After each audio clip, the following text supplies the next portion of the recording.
Hi, thanks for joining me. Today I'm going to be going over week 5, problem 1 of the Invariants Michaelmas term puzzle competition. As always, I'll leave a link in the description below with details of the competition if you want to check it out. This is the problem I'm going to be tackling today. Are there infinitely many natural numbers n, so that n does not have the digit 0 in its base 10 expansion, and n is divisible by its digit sum? Okay, so there are a few different terms in here. Base 10, just the regular way you write numbers in base 10. And digit sum, I guess, is the other term which may not be familiar. This simply means the sum of the digits. So, for example, and I'll denote it with the letter D, so the digit sum of 237, say, is just 2 plus 3 plus 7, which is 12. Okay, so that's just what digit sum is. And we want to know, are there infinitely many natural numbers n, where if you take the digit sum of n, that divides n, and also n doesn't have 0 in its base 10 expansion. Okay, so if you want to have a go at this problem, pause the video now and give it a go for yourself, and I'm going to get stuck into a solution.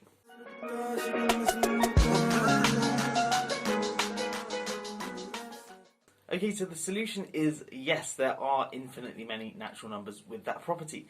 And I guess the way to prove it is just to construct a list of such numbers. Now, before we get into constructing a list, I guess one thing to point out is that whenever you're dealing with digit sums and also divisibility, something that, and especially in base 10, something that should be screaming out to you is the rule of 3 trick, or I don't know if there's a name for this trick, but basically if you have a number in base 10 and you add up its digits, if the result you get is a multiple of 3, then your original number is divisible by 3. Okay, so for example, I think I used 237 before. If I want to know whether 237 is divisible by 3 or not, I can just add up its digits. So the digit sum of 237, which I showed was 2 plus 3 plus 7, which is 12. Because 12 is a multiple of 3, that means that my original number 237 is a multiple of 3 as well. Okay, I'm not going to prove this. I'm not going to prove this in today's video, but I'm going to use this fact, and it's very important and a really good one to have for problem solving if you've not seen it before.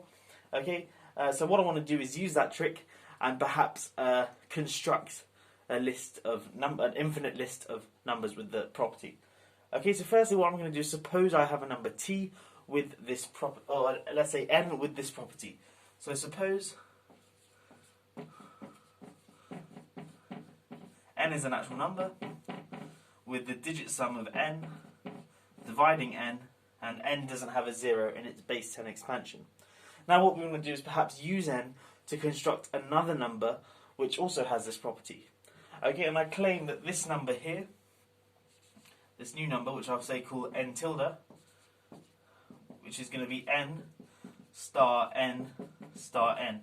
Now this star here means concatenate, so put the numbers, sort of stick them together. So if I have the number 120, say, and I concatenate it with 120, this is simply 120,120. Okay, so I essentially stick those two numbers together. So this doesn't mean multiply, it just means stick them together. So I claim now that n tilde has the property that the digit sum of n tilde divides n tilde. And of course n tilde has no zeros. Well, clearly n tilde has no zeros in its base expansion. That comes from the fact that n doesn't, because remember we supposed that n didn't have any zeros in its base 10 expansion. So just writing n tilde as n, write n again, write n again. Then there's no zeros in n, so there's no zeros in n tilde. I guess the one thing that's non-trivial to prove is that the digit sum of n tilde divides n tilde. So what I'm going to do on the next whiteboard is prove this thing here, and then we'll get close to finishing and finding our result. Okay, so what we want to do is prove this thing here. Now, what I want to first do is write dn tilde in terms of n, and this isn't too difficult to see. Dn tilde is simply 3 times the digit sum of n. Well, why is this? Well, if we look at the digit sum of n tilde, it's simply going to be the digit sum of n plus the digit sum of n plus the digit sum of n, so that's 3 times the digit sum of n.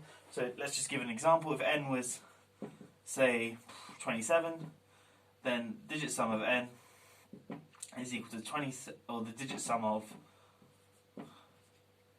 n tilde, sorry, is digit sum of 27, 27, 27, which of course is going to be 2 plus 7 plus 2 plus 7 plus 2 plus 7. In particular, that's 3 times 2 plus 7, which is 3 times the digit sum of n. Okay, so that's just a quick example to exemplify this thing here. So we've got the digit sum of n is, sorry, the digit sum of n tilde is 3 times the digit sum of n. Now what we want to do is express n tilde in terms of n. Now what I'm going to do is suppose n has t digits in base 10, then n tilde is equal to 10 to the 2, or let me write it on just the line above,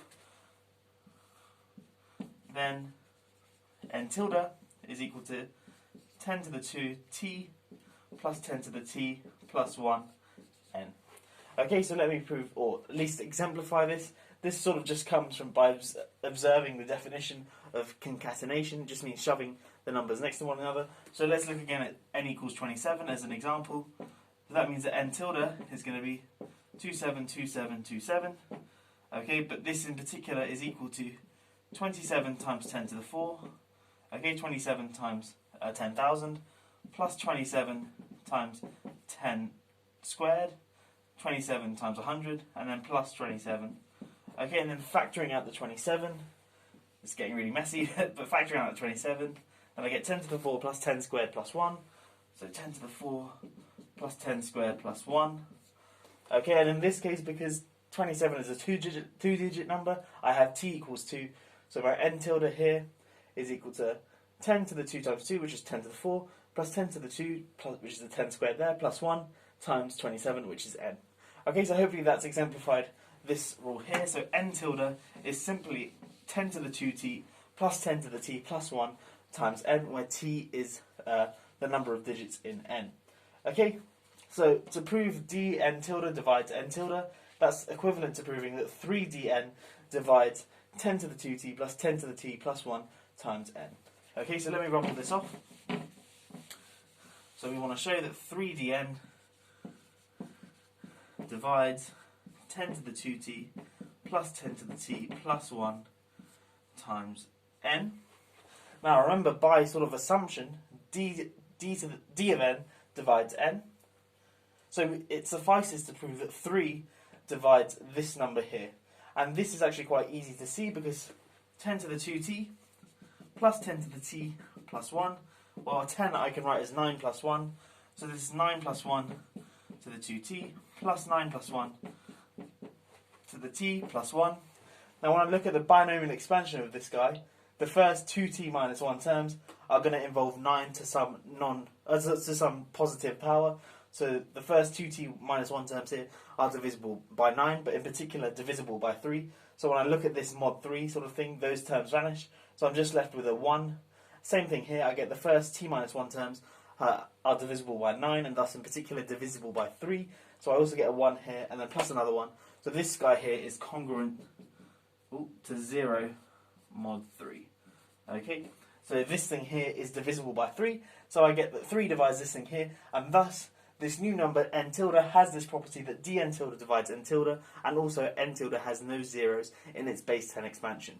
So now all we need to do, or I guess one thing to comment, is that n tilde is strictly greater than n, and that's quite clear to see because it's just n repeated 3 times. So of course it's going to have 3 times as many digits, but in particular it's going to be bigger. So say now if I look at n tilde tilde, which is going to be n tilde, n tilde, n tilde, this is going to be a number strictly greater than n tilde, which is going to be strictly greater than n. And you can see I can make an infinite sequence just by putting a bunch of more tildes on top. And each of these numbers are increasing. So all I need to do now is show that certainly one n exists, and then sort of proceeding by induction using this argument, I can generate a sequence of infinitely many numbers with the desired property. Okay, so let's just prove that such an n exists. Okay, so all we need to do is show that such an n exists, and that's not too difficult. We can just use a single digit number. So for example, n equals 4. Okay, and the reason we can use any single digit number is because if we look at d of n, that's just going to equal the sum of the digits. Well, that's just 4, which in particular equals n. So certainly d of n divides n, and clearly n has no zeros in its base 10 expansion. Then we can have our n tilde being 444, n tilde tilde being 444, 444, 444, and I won't write out the next one because that's going to have a bunch of numbers in. But you can see I can generate an infinite sequence of numbers. Now you may ask yourself, this is quite boring, this just involves single digits. Is there perhaps a more interesting one? And yes, there is. You can start off with n equals 132, and it's clear to see that the digit sum of n is equal to 1 plus 3 plus 2, which is 6. And you can verify yourself that 6 divides this guy here, and also there's no 0 in this base 10 expansion, so you can do the same sort of thing and generate an infinite sequence of numbers with the desired properties. Anyway, that's all for today's video. I hope you have enjoyed it. If you are new here, please do consider subscribing and checking out some of my other fun maths videos as well. But that's all for now. I'll catch you in the next one. Have a great day.